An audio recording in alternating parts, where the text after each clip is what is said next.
Hey everyone, welcome to another episode of Pageant Talks. And with me right now is another special lady. She's, definitely the most requested candidate at Miss Universe Nepal for an interview and for more exposure. Because maybe, and I do believe that she has created a great impact in the world of pageantry in Nepal. And unknown to many rather, I already had a conversation with her prior to this interview, and all I can say is that she is definitely an amazing woman and she projects a very beautiful aura. And I have this very good opportunity to give her the chance to speak to my audience around the world about how great she is, how amazing she is, and how beautiful her heart is. And I am talking about, nonetheless, one of Miss Universe Nepal's favorite candidate to win the crown, Sujita Basnet. Yay! And she Hello. just made it to top 18 yesterday, right? Oh my gosh, I was so nervous, but I we know. did it. And now that I'm in the top 18, I get to actually go in the in-person training and perform Yay! for Queens because now we've been virtual, right? So Right. finally I get to meet everyone. So yay! Yay, yay, yay, yay. So she's in Kathmandu now. She's technically 2 hours and 15 minutes behind Manila. And, I thank God for Zoom and everything that we have in technology because we could meet. So, Sajita, before anything else, how are you? How are you feeling today? I am feeling amazing. I mean, just being in Kathmandu, today is my actual full first day in Kathmandu, and I got a chance to step out and go around. And I'm like getting in the groove of things here. I'm loving it. I feel amazing. Just blessed, blessed to be here, Yay. blessed to be in Kathmandu, even despite the pandemic. So, loving it.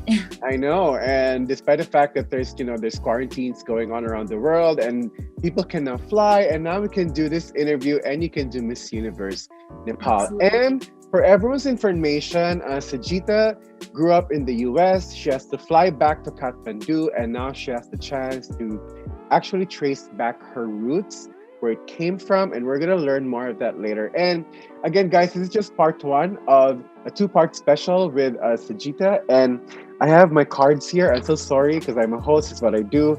And yeah, so we are gonna get to know Sajita more in this part of the interview. So, Sajita, you've already mentioned to me who you are yesterday. So please tell our audience more about yourself. Absolutely. So, just like everyone else, I'm a simple girl trying with big dreams, trying to live her life and just reach her dreams. I really think, my life, I feel like I've been very blessed with the life that I've lived just because of all the things that have happened in my life. I grew up in a single mother, low income household in the US, as you mentioned.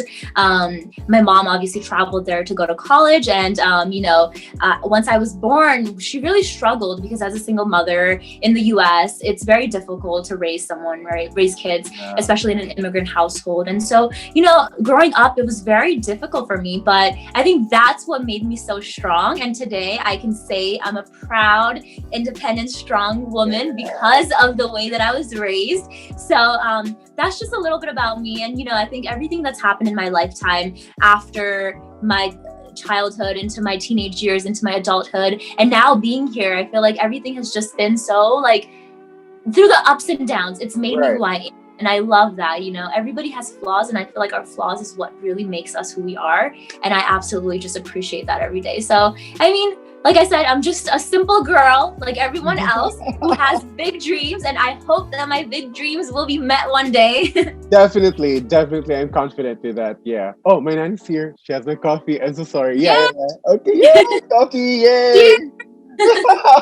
So yeah, go on, go on. And yeah, so you're a simple girl, but mind you guys, she is a boss lady and she took a career that is dominated by men. Can you please tell us more Yeah, about that, Sujita? Yeah. absolutely. So I went to growing up in a single mother household and also in the Nepali culture, one of the things that I realized is that we're here in Nepal, I feel like people have kind of transitioned to a more modern mentality, but the Nepali immigrants that migrate out of the country, I feel like they take away a lot of the cultural things with them, and that sticks, right? And so one of the things being a daughter of a single mother, people expected me to not really meet my goals or to really be successful, right? And so throughout my childhood, people always thought, oh yeah, she'll get into things, but I don't see her being that successful. And I always took that to heart, and that always was like a motivating factor for me. And so I use that as a motivating factor for me to continue to do the best and be the best in my career and my education, and also like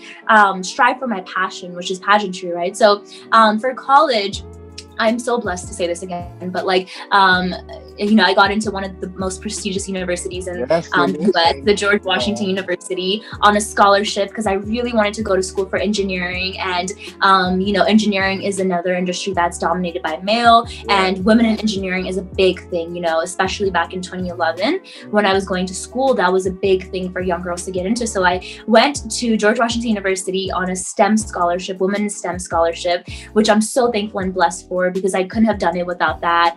Then after that, I decided to take a shift in my career. So although I majored in biomedical engineering, I went into management consulting, so technology consulting field as a career. And that industry, let me tell you, it is super male dominated. I can imagine.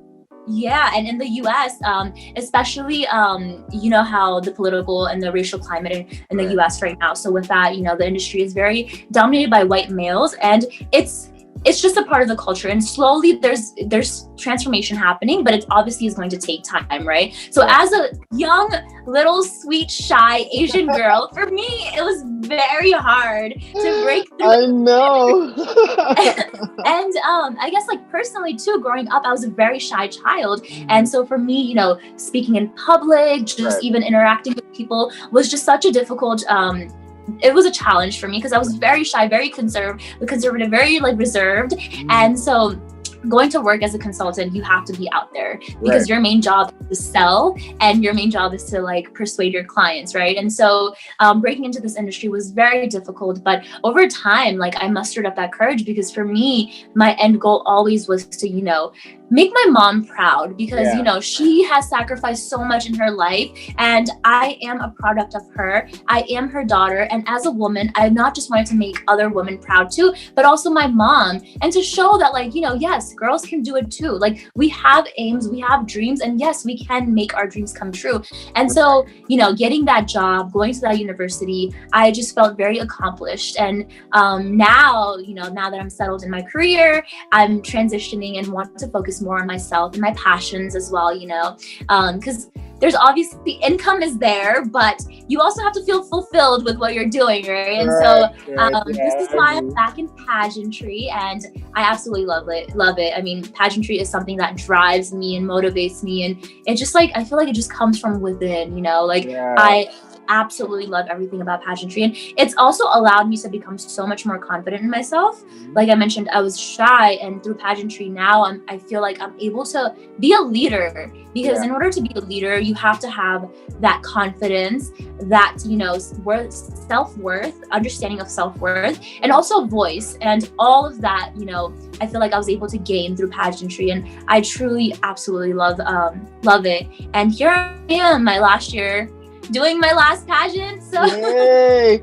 And I just want to say, when you said, Sujita, I just want to encourage you that shy girl is now gone, and that it is the fact that God led you to a place where He originally designed you to be that girl who is empowered, that girl who is confident, that girl who's just out there to maximize her gifts, the gifts that the Lord has given you. And I think that it is a desire of the Lord for you to continue to shine, so that whatever He has given you, people will be convinced that there's actually a living God that created a beautiful person and a perfect person like you. So thank you so much, Sujita. I just want to encourage you to keep on shining, not just for yourself, but not only for people, but for God too, because He gave you those talents and you're meant to multiply that. Because the more that you manifest in the talents that He gave you, the more that you can actually bring more souls to God, and the more that you can actually become more beautiful, youthful, and rejuvenated the more you continue that. And I can see that in you now. You're remember I sent you the color of the hearts yesterday on Instagram? Yes. Yellow, golden yellow, because that is how your color you know, emanates in me. That is the kind of color. This is the kind of color that your heart has, and it's shining, it's bright, it's beautiful. So Aw, love that. yeah. So before we continue, you know what? We were just in the first question, and I've had like another follow-up question. Now, before we move forward to the more a little bit deeper on Sujita. Now, Sujita, can you please tell our viewers that you joined the Miss USA system, just so that they would understand, like, you know, if they have questions, so why is she in the US? Why didn't she pursue Miss USA? Why does she have to be in Nepal? So just so we could skip and avoid those comments on social media, can you make it clear to them that you actually tried? Yes, absolutely. So my journey, so I guess I'll explain my entire pageantry journey Yeah, leading sure. up Go ahead. to Miss Universe Nepal. So I started back in 2011, and actually, you know, again, this all goes back to like that shy little girl, right? Like Right. I never aspired to go into pageantry because I was too afraid. I was always like very nervous of being on stage, right? I mean, I would have a nervous breakdown just like presenting in class and raising my hand and answering things. So like, let alone being on a pageant platform. But in 2011, my mom, actually, we were at a conference. It was a Nepalese American conference, right? And this was the first time they did Miss Nepal US. And so my mom saw the flyer for the audition, and she was like, okay, you have nothing going on all day anyways. Just go and audition. You're not going to lose anything. And I was like, oh my gosh, like, I don't know. I was so nervous, and I didn't even have an outfit. I had jeans on and like that, like ripped a shirt that had like a rip right here because but it was like a very raggedy like looking style. And so I was like, okay, well, I guess I have nothing to lose, so let me just go try. And so I auditioned for it. I guess they really liked me. And so I ended up making it to the finals. The finals was held in New York City. Ended up winning the pageant that year, and I was so shocked because I had zero pageant experience, right? So that was my first experience with pageantry, and I was the first Miss Nepal US in 2011. Wow. And when I won the title, I had no idea what I was getting myself into because, you know, I feel like pageants are very they're not presented the way that they actually are, right? Pageants are actually leadership platforms where you're looking for spokesperson and looking for an ambassador. But when you see it on TV, it just looks like a production, and that's all people think it is. So you don't realize the responsibility behind that crown. And so for that 1 year, I was thrown into so many random events. I had to speak on so many different causes and just be on it, you know what I mean? And so I think that's when I realized the true value of pageantry. And I was like, I'm not going to give this up because I love this, you know? I love the advocacy side of this. I love the leadership side of it. So long story short, 2011 was when I started. After that, I went to college and I did, like I said, I went to school for biomedical engineering. Oh my goodness, that was the hardest 4 years of my life. I could not take part in any pageants because I had no time. So I took a break. And then in 2016 is when I started pageants again. I started with the Miss World America pageant, ended up placing in top 12 for Miss World America. I was representing Maryland there. And then after that, I did Miss United States, which was Miss Maryland, United States. I also placed fourth runner-up there. And then I got into the USA system. So the USA system was a little bit intimidating because out of all the platforms, it's like very cutthroat. And so we talked about that yesterday, right? Yeah. And I really wanted to be prepared because I'm like watching these like girls and I'm like, oh my goodness, they're like really good. And so I think the first time I participated in the USA system was 2018. Miss Maryland USA. That year I only made it so there was like 96 girls. Oh my goodness, just for the state pageant, right? And so I made it to top 20, but then I didn't make it. So I was like, okay, cool. Like I obviously see where I lack my abilities, right? And I'm like looking at like all the different girls and like the talent. It's a very tough competition. And so I knew exactly what I needed to work on. And I came back again in 2019. Ended up placing a second runner-up for Miss Maryland USA. That's the year I won. And so I did that. So I have done the USA system and I did enjoy it. But, you know, for me, it was always, I wanted to come back to Nepal and I always wanted to represent Nepal on an international scale, right? As the first Nepal US and also being a Nepali girl in the US, I always wanted to, you know, have that opportunity. And I was like, wow, Miss Universe Nepal, they're doing it for the first time and it's my last year. Why not? And so Here I am. So there you guys, she's such an amazing woman. She has done all of that, and she's a biochemist, right? A biochemical Biomedical engineering. biomedical engineering. And you remind me of the former Miss USAs who are just as successful as you are. And you said it right. The Miss USA system is actually very much different from the rest of the pageants because, there's a gathering of all of the most empowered and achievers of all of the US competing for just, one crown. And it ain't easy. And I do understand that. I saw Miss Universe, in person. I've been still working with them like for several years now for different countries. And I tell you, it's never easy, guys. It's an entertainment on TV, but the work behind it, it's different. So moving forward, Sujita, we're gonna make it a little bit more personal. So you mentioned that you were raised by a single mom. So how did it affect your view on success? Being raised by a single mom, yeah. I think, being raised by a single mom and also being raised in a culture that for me, ever since I was young, our culture grooms young girls to strive to become the best daughter-in-law, or to become the best wife, right? I think that's kind of like how unknowingly, unconsciously, a lot of the things that are said in our culture, it like ingrains that idea in young girls' mind that like your end goal is to be that best wife, is to be that best daughter-in-law. And I think, for me, in terms of success, like that always shadowed everything. And I always thought, like my mom is a single mother and she's so successful, not because she's a daughter-in-law and not because she's a wife, but because she's just her.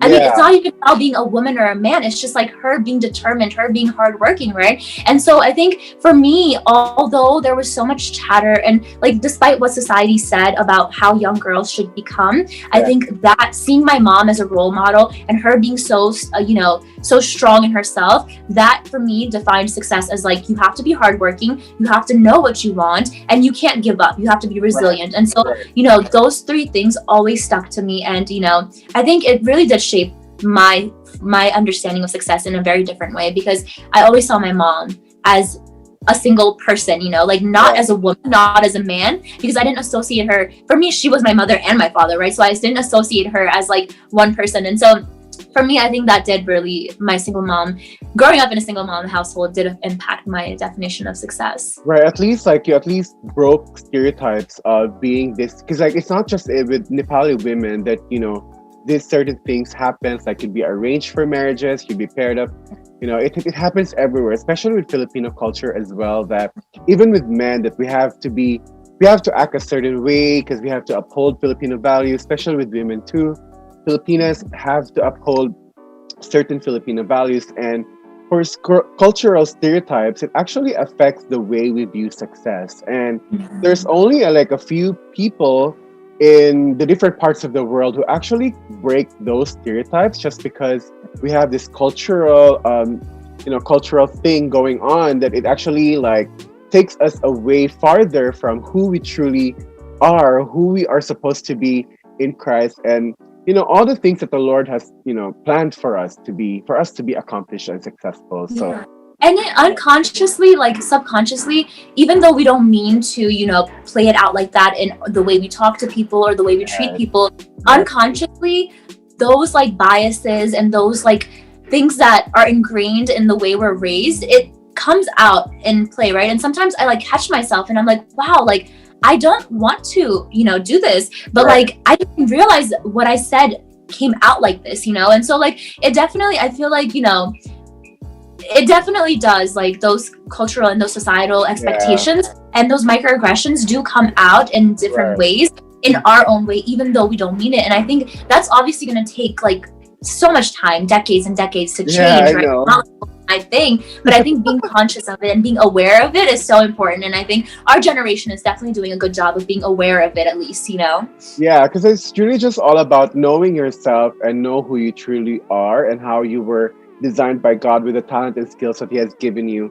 And try to look at it in a perspective of knowing yourself first before to actually try to submit into some cultural preferences. Because at the end of the day, we respect and honor our elders, we honor culture, we honor society, but at the end of the day, it's all about our happiness and what would make us feel accomplished and at peace. So it is a Exactly. piece of advice to all the young generation out there that whilst we have cultural norms and societal norms that defines the world, we actually have something deep inside our hearts that God created us to be, and we have to look back always on how we were molded, how we were created. Because, like, Sujita is different from me, you know, we are all created differently, and that's what makes us all unique. And we have to shine our uniqueness to the world and for other people, and that should be celebrated, I believe, right? Absolutely. And that also, at the end of the day, is such a big factor too, what you said, because if we're not content with ourselves, then we can't give our 100% in whatever we do, right? And the whole idea of like being stressed, being depressed, being, sad all the time, or like not having energy, that all comes from the fact that like, we're expected to live our lives a certain way by society, by our culture, by our parents, by our teachers, by our coworkers. But like at the end of the day, you're the only one that's going to be with yourself 24/7. So Right. why does it matter? But Yeah. that does take time. I mean, it's really difficult to come to that point of realization. And I think we all still strive to get there every single day, right? Because it's really hard to like zone everything out. But it does make such a difference. And I think that's actually one thing that I noticed during competitions, Right. during pageants, is that, people always have something positive to say. And then there's a lot of people that have negative to say. But you have to be grounded, and you have to like believe in yourself and know yourself, Right. and not let anything get to you. Because what is your end goal, right? Like my end goal, despite the crown, is to move my advocacy forward, and is to make a change in my community and empower other people, right? So if you know your end goal, at least for me, I feel like that's what keeps me grounded, and that's what doesn't allow me to like take in the negativity or the Right. positivity, like, whatever it is.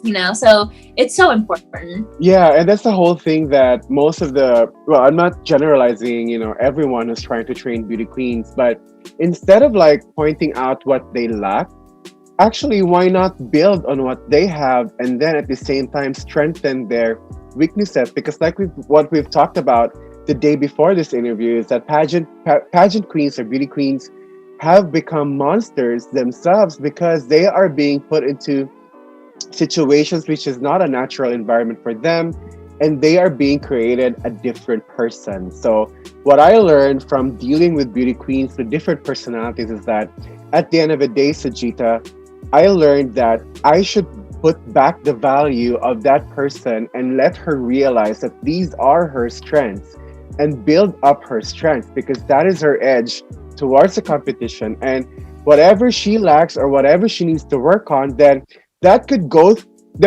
together. While you build your strengths, you could also build your weaknesses at the same time. So yeah, rather than pointing a lot of her whatever she lacks, why don't we just build up whatever she has, and that could be like her strength, and that will make her shine, right? So Exactly. pageant queens, you should take note of that. Okay. So next question. So growing up without a father figure, how did this define your value, or how did this define you as a woman? So that's a very difficult question, and I think a lot of people always ask me that question. For me, not growing up without a father, it didn't really make an impact, right? So I'll tell you why. Because I was raised without a father, and so for me, it was never like I had a father figure. I saw my parents break up, and then I didn't have a father. So I never went through that traumatic situation where I lost a father figure that I had, right? It was more like I never had a father, so I didn't know what it means to have a father. And so if you don't have something, you don't know what it means to have it, so you don't feel the lack of it, right? And that's how I always took it. And so I don't think not having a father necessarily defined me or molded me into a certain type of person. And maybe I would be different, I'm not sure. But I think I am who I am, again, because the role models in my life, my mom, my grandma, they never brought sex into it, right? It was never about a man or a woman. It was always about be that person that is dedicated, that is hardworking, and that's resilient. And so it's really hard for me to answer that question because I really don't know, It's okay. what it feels like to have a father. Yeah, that's actually a very beautiful thing that you said, Sajita, because we are not supposed to anchor our identity into something else. Like what I shared to you the other day, that is actually that is actually idolatry, guys. So, like what Sujita said, that was actually very beautiful, my dear, and thank you for sharing. Because yes, divorce, family breakups, they're actually very heartbreaking. We grieve, we mourn, but at the end of the day, we are ourselves. We are our own being, and that we have to move forward and continue to shine for this, for whatever reason that would make us, build into a better person. Because if we keep on going back to those days that broke our heart, we can never move forward. And we're going to be depressed forever. We're going to be sad forever. And Sajita, that was really beautiful. I mean, I think you could help a lot of people who are struggling with broken family relationships, because my father also grew up to a single mom, and all of them, 6 kids, were professionals. They graduated professionals. In fact, my grandmother, I have uncles who are summa cum laude. I have an auntie who was a magna cum laude, and they're all professionals, engineers to be exact, like you. So Yeah.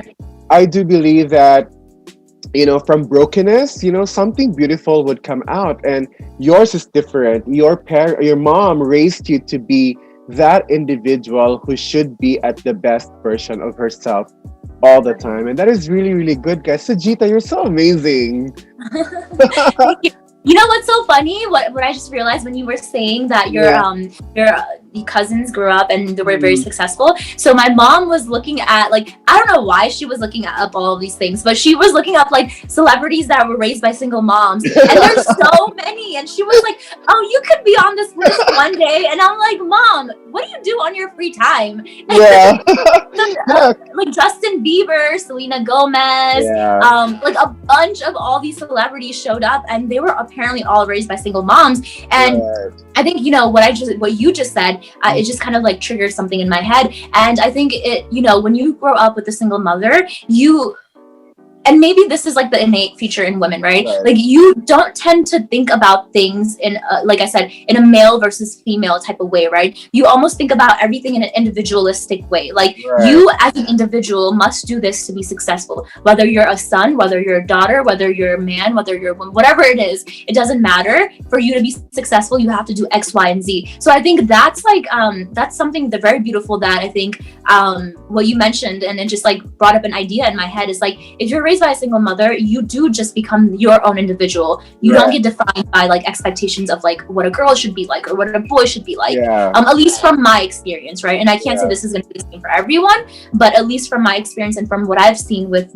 other people that I've seen that have been raised by single moms. That's what I've noticed. And let me just like want to add, for all single moms out there and for all women out there, that the beauty of being a woman is having a nurturing heart. And that is the heart of God. God is very nurturing. He's very caring. And there is a reason why he wired women that way. And of course, the ordinance of God in marriage is, of course, to have a complete family, that the marriages should not be broken. And he doesn't want marriages to be broken. However, just because a marriage is broken, you cannot choose it for the good, right? And definitely, being a woman, being the only person who can raise children, actually also, it doesn't mean that you're lacking in some. Yeah, you just don't have a husband, but with God, you're complete. And the mere fact that a woman is created to have a nurturing heart, that is actually a very, very beautiful heart. And the world, people in this world, they need nurturing and care. Like I think you agree, like how the world is moving right now, Sajita, where we're being so pressured to look a certain way, to be like this and that. We all need to be reminded of what it is truly like to live a life here, and we need to nurture the character that the Lord has given us. So yeah, you're so amazing, Sajita. Thank you for sharing that, because I know a lot of women or men or kids, who are growing up in a single family household would be inspired to be like you someday. And thank you for sharing. Yeah, definitely. So second to the last question for this part. Yeah, okay. You mentioned on your Instagram that you have an advocacy, and I want you to explain what you are advocating for. And I think you have an Instagram account for this one. It'll be a great chance for you now to share. Yes, absolutely. So my advocacy is called Liberated, and the ED in the Liberated at the end is capitalized because it stands Yeah. for education. Right. So the this advocacy of mine started back in 2011 when I first won Miss Nepal USA, Yeah. and so after that was when I really had time because I was 18 at that time, and so I really had an opportunity outside of school to really be involved in social causes and really understand the world, right? But because Right. when we're in high school, we don't have time to really like go out, volunteer, do a lot of things, and you're not exposed because you're like in the house, right? So after I turned 18, I actually came to Nepal on my own, and in 2011 I got a chance to really spend time in Nepal, and I traveled to a lot of villages, and I saw that like young girls are so deprived of their Right. basic right to education, right? And I think especially young girls from like lower caste or lower socioeconomic status, they're really deprived because their future is determined based on their sex, and it sometimes is determined as like you're going to be you're going to be working in a household, or in some villages young girls, in some castes young girls are even sold off into like child slavery, human trafficking, and different things like that, right? And so it was very difficult for me to see that, and so after 2011 I did a couple of years of research. In 2013 I took up a fellowship with the Advocacy Project, and I came back to Nepal, spent 3 months in a village called Dang in Tarai, Nepal. And there I worked with a group of young girls called from the Kamalari community, and it's a Tharu community where again young girls at the age of 5 to 6 they're sold off into child slavery, right? Oh, wow. So these girls, they don't get to go to school, they're sold off into domestic servitude, and so their entire life is just being a house slave for someone, and then that comes with a lot of like physical abuse, mental abuse, emotional abuse, and so it's just a life spent in servitude, right? And that, I mean, during those 3 months that I spent in Dang, we were doing raids. So with this organization that I was doing my fellowship with, we actually would go into people's homes, and we would go into restaurants, and we would rescue these girls from this community that were being held captive as these child slaves. And so we would like rescue them and then bring them back to a rehab center. And so seeing that, I was like, oh my goodness, like these girls go through such a traumatic childhood. It's really difficult to come out of something like that, especially from a young age, right? And when they're brought into the rehab center, they're not really given the right resources, right? They're given the basic things like food, housing, and then basic education. But then once their basic level of education is completed, they're sent back into the real world. And what happens after that is they fall back into the cycle of what they've been exposed to as children, right? So they don't have the, they don't have the tools, the resources, or even they're not empowered enough at that point to go and, be successful or even strive to have bigger dreams. So they end up going back into like domestic house slaves. And so I saw that and I was like, well, if we're rescuing them and bringing them to rehab and sending them right back, into the real world without any support, then what's the point of even helping them in the first place, because then they're like, even at that point, they just feel like so unworthy of themselves, you know what I mean? And so I saw that and I really wanted to do something. And so what we do at Liberated is, we believe in we can't support everyone yet because we're a very small organization, and we're funding everything through personal contributions and through like donations and fundraisers and stuff. And so what we designed a model that caters to the individual, and there are a lot of young girls even in lower caste communities and low socioeconomic communities that need help, but sometimes it's not about giving someone the help. It's about really understanding do they really want it, right? Because a lot of people are comfortable. I know it sounds really bad because we're privileged enough to live the life that we live,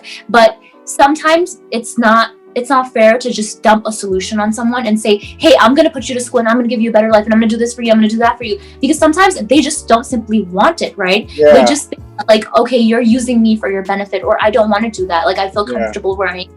And so you can't assume that someone needs your help, right? So at Liberated, what we do is we really interview a bunch of young girls, and some of them, it's very obvious from the interviews that they really don't want to go to school, or they really don't want to take up a career. They want to continue living the life that they live. They want to get married. They want to have a family, right? But then other girls are very passionate about bringing change to their community, and Right. they want to go get an education. They want to be empowered. They want to be advocates for their caste, for their community. And those are the girls that we invest in at Liberated, because our mission is to give them a bachelor's degree plus 1 year of work experience to help them build a resume. And then along with that, give them leadership training. So help them brush up on their speaking skills, build their confidence, get their network, set up their network so they have connections in different fields, and create a leader out of these young girls, right? So we invest in the individuals to create leaders out of them so that they can fuel the cycle of empowerment in their community.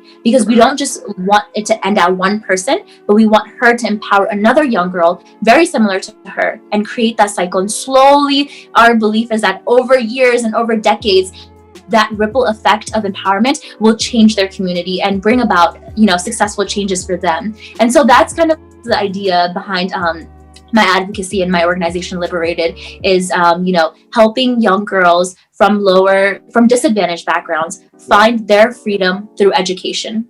Yeah, you know what? You're actually battling one thing that the Lord wants to destroy, and it's actually slavery mentality.